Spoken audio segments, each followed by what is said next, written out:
No warning signs that I'm aware of. And it was a revelation that the White House had no intention of making public. President Bush was told in August that Osama bin Laden might be planning an attack involving the hijacking. Could have predicted. Nobody in our government, at least. August 6th PDP. I believe the title was Bin Laden determined to attack inside the United States. 70% of family members' questions were never answered during the 9/11 Commission report. Lee Hamilton and Thomas Keane said they were set up to fail. I mean, I'm a member of the commission. It's a scam. It's absolutely disgusting. The questions, Mr. President. The questions. Building 7 ablaze at the moment and apparently getting ready to collapse. Building 7, freefall collapse. Well, no, there's number 7 coming down. The excitement and the fun that people get watching an old building being demolished, and they wired very carefully for days, and it's a very careful operation. Third time today. It's reminiscent of those pictures we've all seen too much on television before, when a building was deliberately destroyed by well-placed dynamite to knock it down. The smartest thing to do is pull it. And they made that decision to pull, and then we watched the building collapse.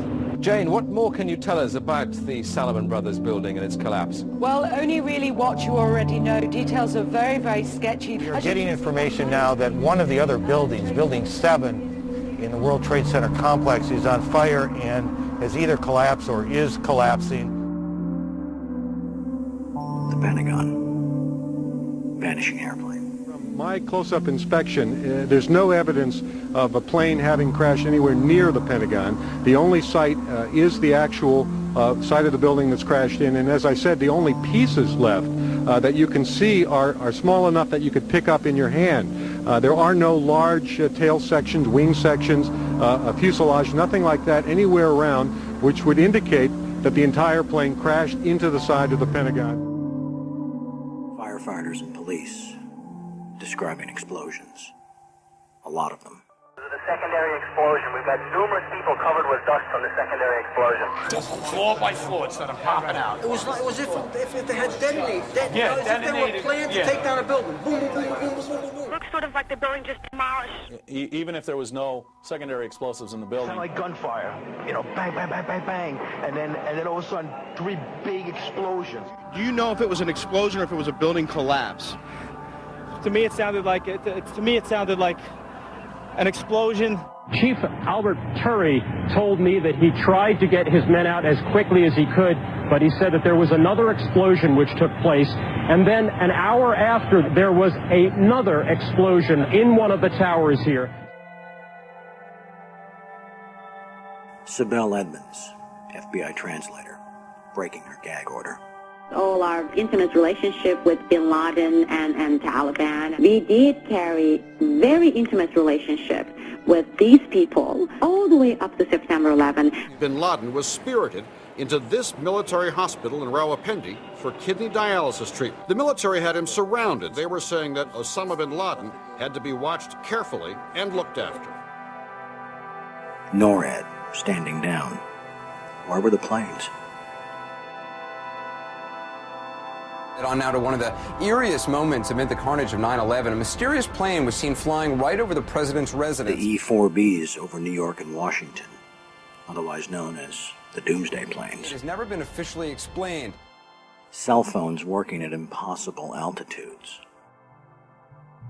Solicitor General Ted Olson receiving phone calls that the FBI says were never made. What happened during that call? This is the only information we have on these terrorists. She was able to call him twice. How she could pull that off, we don't know, but she did. These are the questions, Mr. President. These are the questions. They go on and on. Good afternoon, Mr. President. I come to you today representing the families of the victims of September 11th, as well as millions of my fellow Americans. Hopefully by now you've had a chance to read my letter to you, 20 Minutes with the President, and if not, at least had its contents brought to your attention. We have questions, Mr. President. Lots of questions. A lot of them are detailed in my letter, but trust me, there are hundreds of more questions. As my letter chronicles, sir, The 9/11 Commission itself says they were lied to, deceived, and essentially prevented from carrying out a real investigation. The people of the United States and the world demand the truth, sir. We have to continuously ask questions. That's what a patriot does. That's what a true American does. We ask questions. You, sir, have the power as well as the responsibility to initiate a truly independent congressional investigation into the events of 9/11 as well as its aftermath.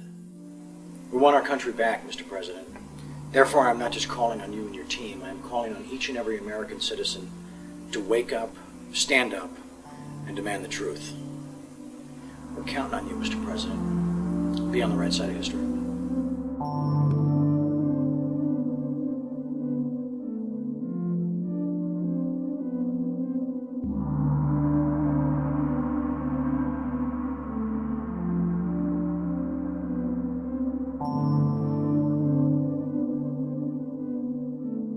Are you now saying that they weren't asking to block an investigation? An investigation must not interfere with the ongoing efforts to prevent the next attack.